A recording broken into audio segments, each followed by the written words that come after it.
السلام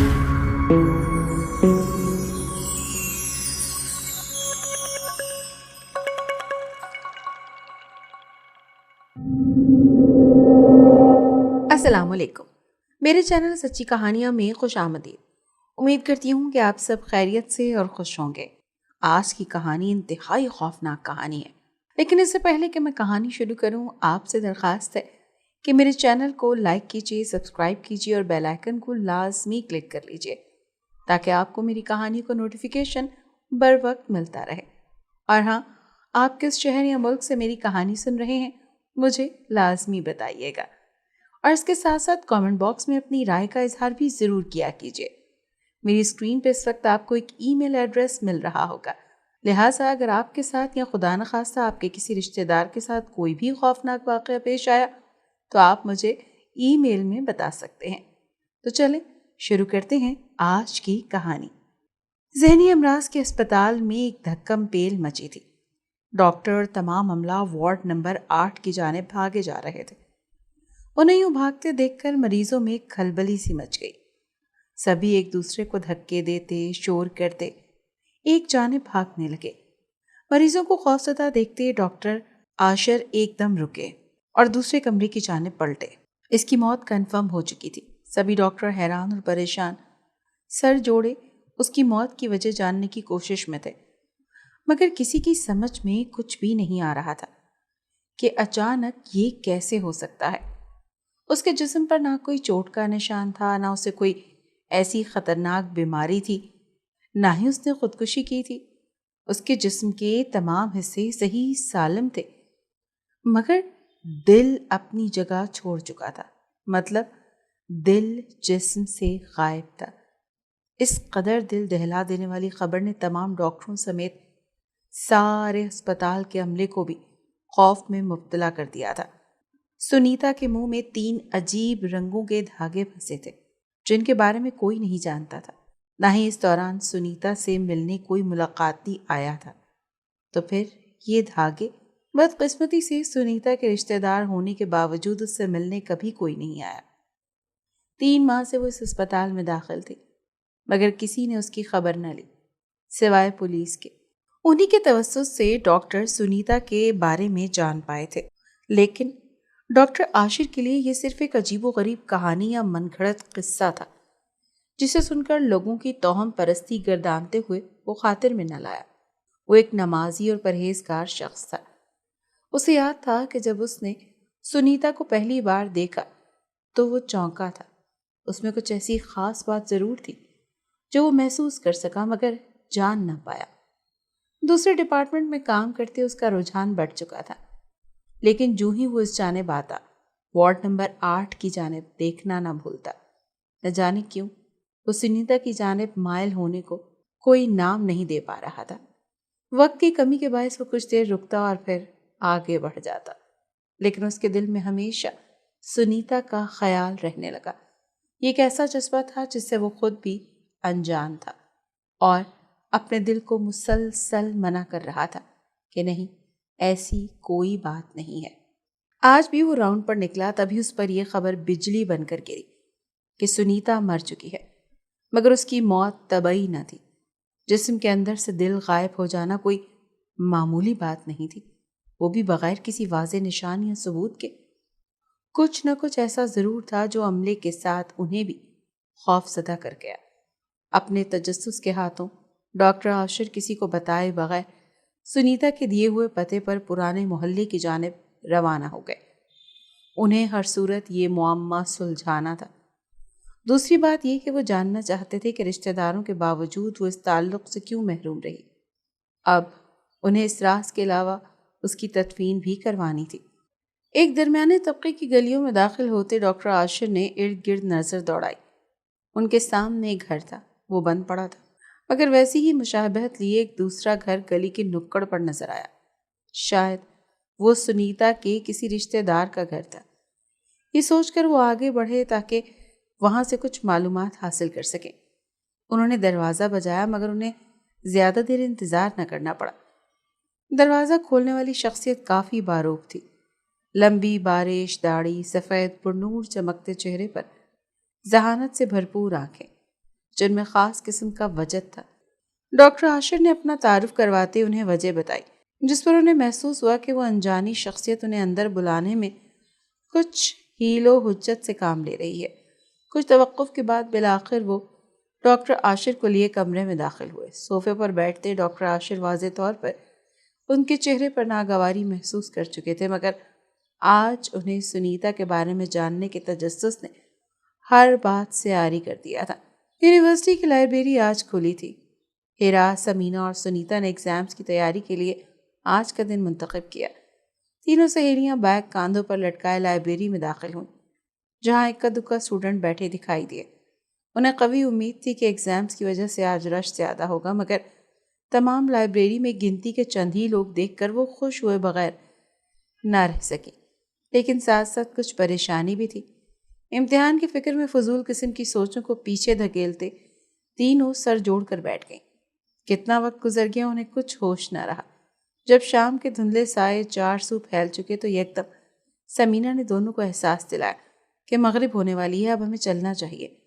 اس کے کہنے پر دونوں جلدی سے کتابیں سمیٹنے لگی، کیونکہ لائبریری خالی ہو چکی تھی اور وہ تینوں اکیلی تھیں۔ چاروں طرف دبیس خاموشی کا راج تھا۔ 3 بیگ لیے جلدی سے باہر نکلی۔ ارے رکو، سنیتا یکدم بیگ کے اندر دیکھتے ہوئے بولی، میری ڈائری تو ٹیبل پر ہی رہ گئی، اس میں کچھ پوائنٹس نوٹ کیے ہیں، گھر جا کر تیاری کر لوں گی، آؤ ذرا میرے ساتھ۔ وہ واپس مڑی۔ تم جاؤ سنیتا، ہم دونوں یہیں انتظار کرتی ہیں۔ ہیرا نے یونیورسٹی کے دروازے پر کھڑے ہو کے جواب دیا۔ ہیرا، میں اس وقت اکیلی؟ سنیتا کچھ پریشان ہوئی۔ ارے کچھ نہیں ہوتا یار، سمینا نے اسے گھورتے ہوئے کہا۔ بہت تھک گئے ہیں یار، جاؤ جا کر جلدی سے لے آؤ۔ اور وہ منہ بناتے ہوئے جلدی سے اندر کی جانب قدم بڑھانے لگی۔ دونوں نے اسے مڑتے دیکھ کر دائیں بائیں دیکھا۔ دروازے کے قریب رکھے بینچ کو دیکھتے وہ سکون سے اس کی طرف بڑھ گئیں۔ سمینا، تم نے نوٹ کیا؟ آج لائبریری میں اسٹوڈنٹ نہ ہونے کے برابر تھے، حالانکہ سب جانتے ہیں کہ امتحان سر پر ہیں، اور حیرت کی بات ہے کہ لائبریرین بھی نہیں تھی سوائے گارڈ کے۔ تمہیں کچھ عجیب نہیں لگا؟ ہیرا نے کچھ گھبراتے ہوئے پوچھا۔ ہاں، دیکھا اور محسوس تو میں نے بھی کیا ہے۔ کہیں وہ بات سچ نہ ہو کہ چھٹی کا دن اس بھوت کے لیے ہوتا ہے جو لائبریری میں رہتا ہے؟ سمینا نے خوفزدہ چہرہ بنائے ہوئے ہیرا کی جانب دیکھا۔ کیا سچ میں یہ بات حقیقت ہے کہ یونیورسٹی میں اس روز کوئی بھی نہیں آتا اور ہم آ گئے؟ کہیں سچ میں؟ ہیرا نے درمیان میں بات چھوڑتے ہوئے خوفزدہ نگاہوں سے دیکھا۔ ہیرا کی دہشت سے کھلی آنکھوں کو دیکھے سمینا کا قہقہا گونجا۔ ارے یار، تم بھی نا کتنی ڈرپوک ہو۔ ارے چھوڑو، ایسی کوئی بات نہیں ہے، من گھڑت باتیں ہیں اور کیا۔ تم اتنی بے وقوف ہو کہ سمجھ نہیں پاؤ گی۔ پاگل، چھٹی کا دن لوگ گھروں میں گزارنا پسند کرتے ہیں، اور ویسے ہمارے لیے تو اچھا ہی ہوا نا، تسلی سے پورے ویک کا کام کر لیا۔ سمینا نے لاپرواہی سے ہنستے اسے تسلی دی۔ ہاں یہ بات تو ہے، ہیرا نے فوراً اتفاق کرتے معصومیت سے گردن ہلائی۔ لیکن سمینا، وہ پھر بولی، تم نے دیکھا آج ہر طرف سناٹا سا پھیلا ہے، عجیب وحشت سی محسوس ہو رہی ہے۔ اسے کچھ بے چینی ہوئی۔ ارے کیسی باتیں لے کر بیٹھ گئی ہو، سمینا نے ٹوکتے ہوئے کہا تو ہے کہ چھٹی کے دن لوگ نکلنا پسند نہیں کرتے۔ آج تم نے نہیں دیکھا 3-4 اسٹوڈنٹ بیٹھے تو تھے۔ ہیرا کی بات پر اس کے بدن میں سنسنی دوڑی، مگر اپنا خوف وہ ظاہر نہ کر پائی کہ وہ یہ سب پہلے سے محسوس کر چکی ہے۔ سو اسے جھڑک کر شٹ اپ کال دے کر مطمئن سی ہو بیٹھی کہ دوبارہ ہیرا اس موضوع پر بات نہ کر سکے۔ لو، آ گئی ہے سنیتا۔ سامنے سے سنیتا کو آتے دیکھ سمینا جلدی سے کھڑی ہوئی۔ اس کی تقلید میں ہیرا نے بھی بیگ پر گرفت مضبوط کرتے ہوئے سنیتا کی جانب دیکھا۔ وہ خاموشی کی ردا اوڑھے دونوں سے بے پرواہ قریب سے گزر گئی، جیسے جانتی ہی نہ ہو۔ ارے سنیتا، رکو تو۔ دونوں اس کے پیچھے بھاگی۔ ڈائری لے آئی؟ ہیرا نے تقریباً بھاگتے ہوئے پوچھا۔ ہاں، بیگ میں ہے، مجھے لائبریری میں جانے کی ضرورت ہی نہیں پڑی، پہلے سے وہ لڑکا لیے کھڑا تھا، وہ دیکھ چکا تھا کہ میں ڈائری بھول رہی ہوں۔ وہ کھوئے ہوئے لہجے میں بولی۔ لڑکا؟ کون لڑکا؟ دونوں یک زبان بولی۔ لائبریری میں تو ہم تینوں کے علاوہ اور کوئی نہیں تھا، سمینا نے ابرو کھینچتے ہوئے کہا۔ وہ وہیں تھا، ہماری ٹیبل کے سامنے،